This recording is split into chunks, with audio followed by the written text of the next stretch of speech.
Varicose veins కి సరైన చికిత్స కోసం సంప్రదించండి ఎవిస్ హాస్పిటల్.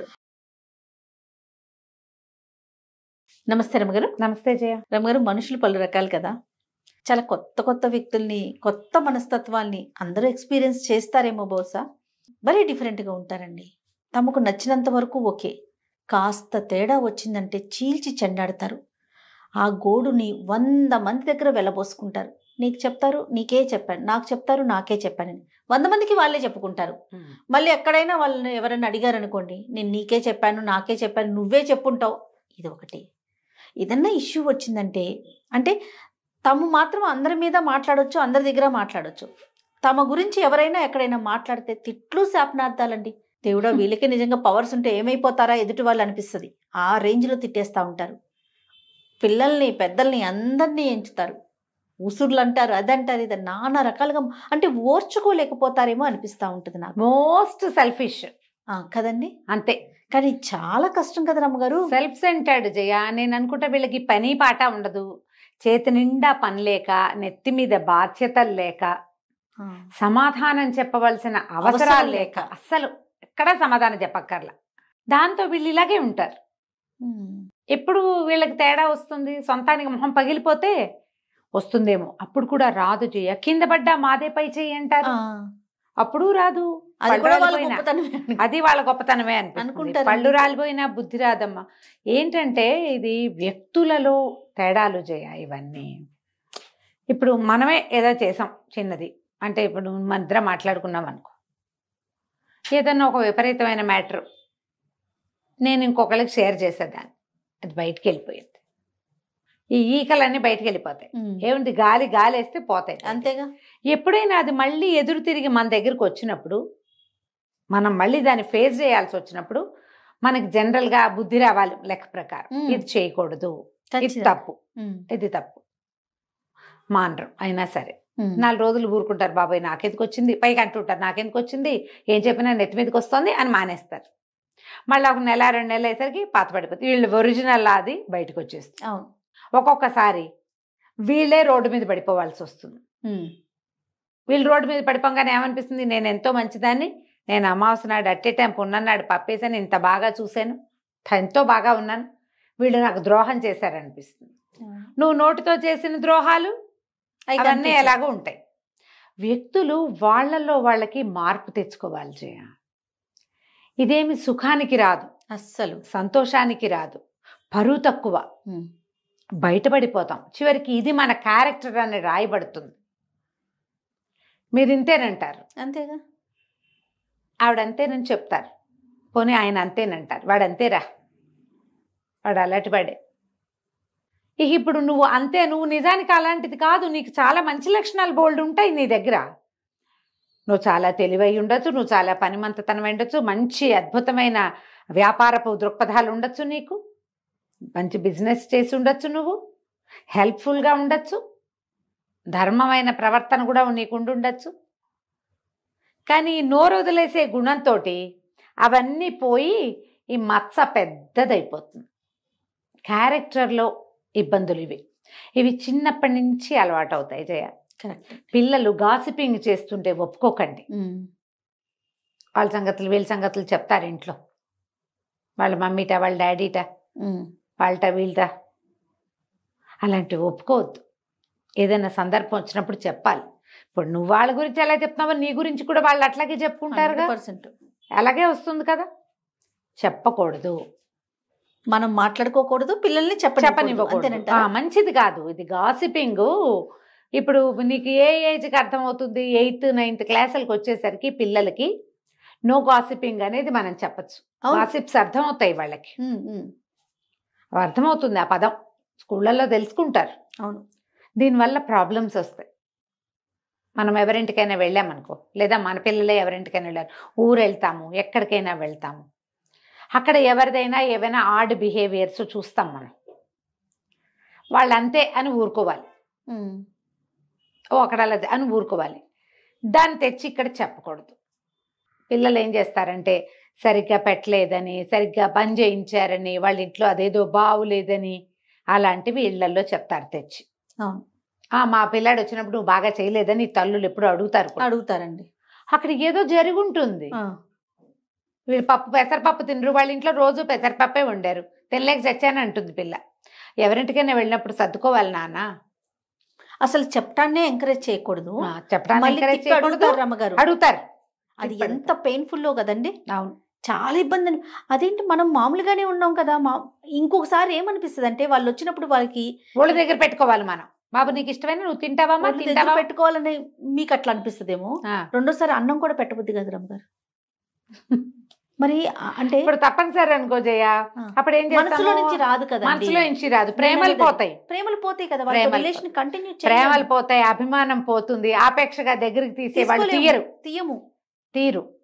ఇవి చెడగొట్టుకోవద్దు, పిల్లలకి చెప్పాలి. ఏదైనా తేడా ఉంటే సహించి ఊరుకోవటం నేర్పించాలి. ఈ రోజున మన జనరేషన్స్ లో అతి పెద్ద ప్రాబ్లం ఏంటంటే, మనం ఇది ఎక్కడ మొదలెట్టా తెలుసా జయ, ప్రతి దాన్ని సోషల్ మీడియాకి చెప్పాల్సి వస్తుంది. మనం సోషల్ మీడియాలో ఒక అద్భుతమైన యాక్టర్ లేదా ఎవరో ఏదో డాన్సో పాటో పాడారు, బాగుంది బాగుంది బాగుంది అని 10 వస్తాయా, 15. నీకు అవసరమా, నీకెందుకు, నీకు ఎన్నేళ్ళు, ఈ ఏజ్కి నీకు ఈ బట్టలు అవసరమా, ఈ ఏజ్కి నీకు ఈ నగ అవసరమా, నువ్వేవిడివి వాళ్ళెవరినో అనడానికి.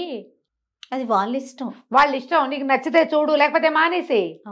జడ్జి చేయొద్దు. నువ్వు ఈ బట్టలు వేసుకున్నావు, నీ వయసుకి ఇది అక్కర్లేదు, నీకు ఇది అవసరమా, నీకు ఇంత ఉందా, నువ్వు అది కదా, నువ్వు ఏదో కదా. వాళ్ళు ఎవరో డివోర్స్ తీసుకున్నారు, ఇది మేము మ్యూచువల్గా తీసుకున్న నిర్ణయం అని చెప్పారు. ముందు పెళ్లి చేసుకున్నారు, మీరందరూ ఓహో అన్నారు. డివోర్స్ తీసుకున్నారు, ఊహో అని ఊరుకోవాలి కదా. ఆ అమ్మాయిదే తప్పు అంటారు కొన్ని వేల మంది. ఆహాహా అది అద్భుతమైంది, వాడిదే తప్పు, లేదా అమ్మాయిదే తప్పు కొంతమంది, అబ్బాయిదే తప్పు కొంతమంది. వీళ్ళిద్దరు కాదు, అబ్బాయి వాళ్ళ అమ్మ లేదా అబ్బాయి వాళ్ళ నాన్న వాళ్ళు దుర్మార్గులు, వీళ్ళు కాదు వాడెవడో ఇంకొకటి అంటాడు ఇంకోడు. ఇప్పుడు ఈ అభిప్రాయాలన్నీ ఎవడైనా మిమ్మల్ని అడిగాడు, మీ అభిప్రాయానికి ఏమైనా విలువిందా, మీ లోపల ఉన్న చేదంతా మీరు బయట పెట్టుకుంటున్నారు కాదు, అంతే. నీ అవసరమా, నువ్వు ఎంత గింజు చచ్చినా వాడు కలిసేది లేదు, చెందేది లేదు. ఒకవేళ కలుసుకున్నా వాళ్ళు ఏం క్యాజువల్గా మామూలుగా ఫ్రెండ్స్ లాగా ఉంటాము అని చెప్పారు, ఫ్రెండ్స్ లాగానే ఉంటున్నారేమో మనకు తెలీదు. కానీ ఇలా ఏం చూసినా మన మాట బయటికి చెప్పడం అనేది ప్రాక్టీస్ అయిపోయింది. దానివల్లే ఇట్లా నోటుకు, దానివల్ల ప్రతిదానికి ఒక కామెంట్ పాస్ చేస్తున్నారు జయ. అదే పెద్ద కారణమేమో అనిపిస్తుంది. ఏదో చూస్తాము, బాగుంటే బాగుంది అనాలి, బాగోపోతే మానేయాలి. అసలు బాగుందని కూడా మీరు అనక్కర్లా, అనకపోయినా పర్వాలేదు. దాని నుంచి ఎలా డెవలప్ అవుతుంది ఇది ప్రతి దాన్ని మనం ఇలాంటి కంటితోటే చూస్తున్నాం జయ, ఇదే కంటితో చూస్తాం. ఎవరైనా ఓ పిల్ల డ్రెస్ వేసుకుంటే మాట్లాడతాం, వేసుకోకపోతే మాట్లాడతాం, చిన్నది వేసుకుంటే చిన్నదని, పెద్దది వేసుకుంటే పెద్దదని, నీ ముక్కు వంకరగా ఉందని లేదని. అబ్బా వంకర ముక్కు పిల్లైనా ఎంత ముద్దుగా ఉందంటారు కొంతమంది, దీని ముక్కు ఏమిటి అంత వంకరగా ఉందంటాడు ఇంకొకడు, వాడికి ఆ వంకరే కనపడుతుంది. ప్రతి దాన్ని చీల్చి చెండాడటం మనకు అలవాటైపోయింది. దానివల్ల ఏది కూడా మనము ఎక్కడ ఇబ్బంది కలిగినా ఓర్చుకోవట్లా, సహించట్లా, ఊరుకోవటల్లా, వాక్ స్వాతంత్ర్యం ప్రబలిపోయింది. మనం పిల్లల్ని అనుకుంటున్నాం కానీ మనం కూడా అంతే, పెద్దోళ్ళనే ఉందండి. ఇప్పుడు మీరు ఇంతకు ముందు అన్నట్లుగా పిల్లలు ఏదో ఎవరింటికో వెళ్ళారు, వాళ్ళ ఇంట్లో ఏదో ఫుడ్ బాగోలా, ఏదో నచ్చలా, పిల్లలు మళ్ళీ తిరిగి ఇంటికి వచ్చి చెప్పినప్పుడు అదేంటి అట్లా ఉంటావు, ఏదో ఒక పూట 2 పూటలు ఉన్నప్పుడు వాళ్ళకి తోచింది ఏదో పెట్టారు, నాన్న అట్లా అనకూడదు అని చెప్పరు. అని చెప్పకపోగా మా అబ్బాయి వచ్చినప్పుడు నువ్వు బాగా పెట్టలేదంట అని చెప్పి తిరిగి అడిగితే అడుగుతారు. మనుషులే రమ్మ కదా, మనుషులే. మేము చాలా అద్భుతమైన వాళ్ళం, మీరు మా ఇంటికి వచ్చినప్పుడు మేము ఎంత బాగానో చేసి పెట్టాం, మీరు మా వాడికి అట్లా పెట్టలేదు. అడిగేస్తారండి, అడిగేసి కడిగేస్తారు. మీకేమున్నాయమ్మా మానవ సంబంధాలు, అది ఒక్క పూట తిండితోటే అయిపోతుందా, ఒక్కదాంతోటే అయిపోతాయా? ఏదైనా ఒక ఫ్లా ఎవరిలో అయినా చూస్తే దాన్ని నువ్వు చూడటం, చెప్పడం, అందరికీ చెప్పి చెప్పి చెప్పి చెప్పి 100 మందికి చెప్పేయటం, వాళ్ళ సంగతి మనకెందుకు.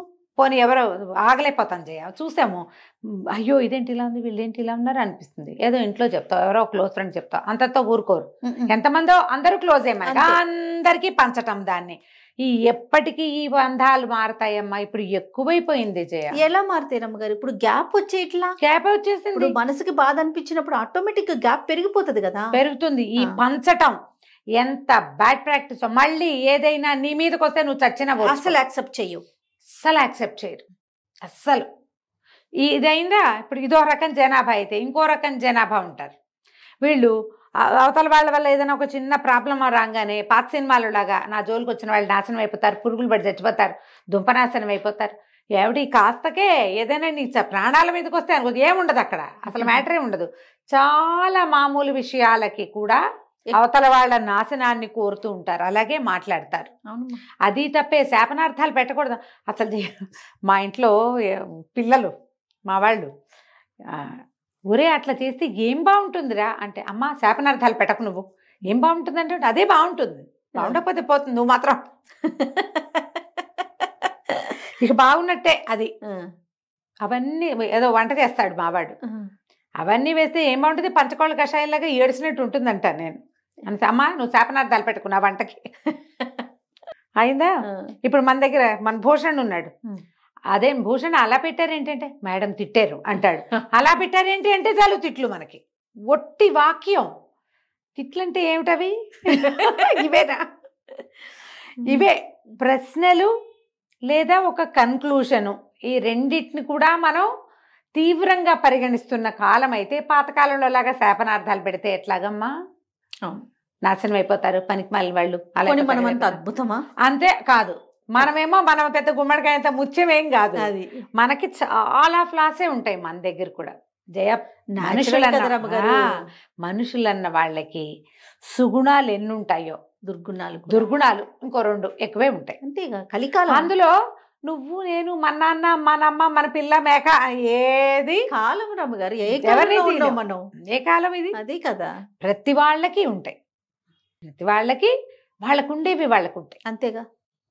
ఇప్పుడు నువ్వు ఒకటి చూసావు, ఒకటి తెలుసుకున్నావు, ఒకటి నీకు అర్థమైంది, ఓసారి అను వదిలేసేయి, ఒకసారి చెప్పు, దాన్ని వదిలేయి. వదిలేయటం మాత్రం బాగా ప్రాక్టీస్ చేయాలి, చాలా ప్రాక్టీస్ చేయాలి, చాలా కావాలి. పట్టుకొని అదే కాదు, ఇప్పుడు మన ఎవరైనా ఏదైనా అన్నారనుకో, ఇక పీకి దాని మీదే చెప్పుకుని వదిలి వాళ్ళకి చెప్పి వీళ్ళకి ఏడిచి గగ్గోలు పెట్టి ఎప్పటికీ వాళ్ళని క్షమించలేక ఏమవుతుందంటేనమ్మా, మా పాత మాట ఒకటి చెప్తా, ఏ కట్టెకి నిప్పుంటే అదే కాలుతూ ఉంటుంది. అంతేనా? ఈ అక్కర్లేని చింతలు, వాళ్ళెవరో వీళ్ళెవరో, వాళ్ళు అన్నారు వీళ్ళు చేశారు, వాళ్ళు అలాగా వీళ్ళు ఇలాగా, సుఖమేది నీ బతుక్కి, సంతోషమేది అస్సలు. ఈ ధోరణి మార్చుకోండి, గాసిపింగ్ మానేయండి. మీకు అసలు ఎంత ఆరోగ్యం బాగుపడితే ఒక నెల రోజుల వ్రతంలాగా పెట్టుకుందాం.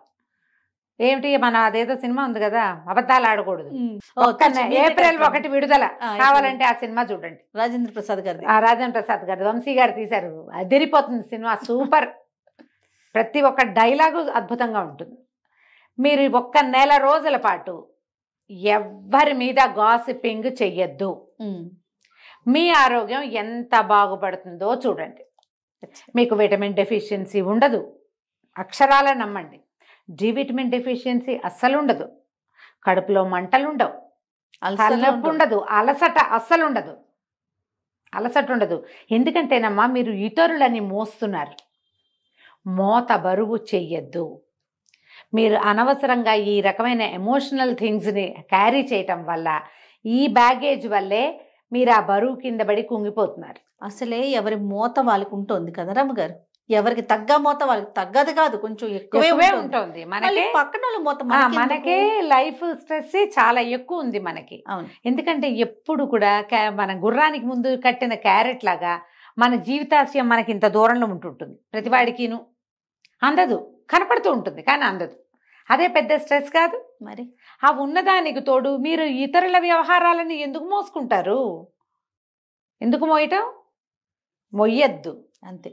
మీ సంగతి ఒకళ్ళకి చెప్పేసామని సంతోషించండి చాలు. మీ కష్టం ఉంది బోళ్ళంత కడుపులో, మీకు నచ్చలేదు, కళ్ళకి చెప్పండి. మీ ఫ్యామిలీ వరకు పరిమితం చేసుకోండి, లేదా దేవుడి దగ్గర కూర్చొని చెప్పుకోండి బాగా, దేవుడా వాళ్ళు దుర్మార్గులు, వీళ్ళు దుష్టులు, వాళ్ళు అలాగా వీళ్ళు ఇలాగా, నేనేం చేయను, ఇలాంటి చెత్త మనుషుల మధ్యలో బతకాల్సి వస్తోంది, నన్ను రక్షించు దేవుడా అని చెప్పేసుకోండి. రాసిపారేయండి, ఏదైనా రాయండి కూర్చుని, వాళ్ళ తాలూకు ఒక చెడు వాక్యం అనుకుని ఒక శ్రీరామ రాయండి, రామకోటి తొందరగా ఫినిష్ అయిపోతుంది. లోకంలో అంతా చెడే ఉంటుంది, మనది కాందంతా చెడే మనకి, అంతే కదా. కాబట్టి ఇలాంటి ధోరణితోటి ఉండండి అమ్మా, ఆరోగ్యాలు పాడు చేసుకోకండి. ఇవాళ రేపు వస్తున్న మెంటల్ స్ట్రెస్లో 50% ఇతరుల వల్ల వచ్చేదే, అంతే. వాళ్ళ వల్ల రాదు, వాళ్ళని గురించి మనం ఆలోచించడం వల్ల వస్తుంది. అవి మానేసేయండి. రైట్. నమస్తే. నమస్తే జయ.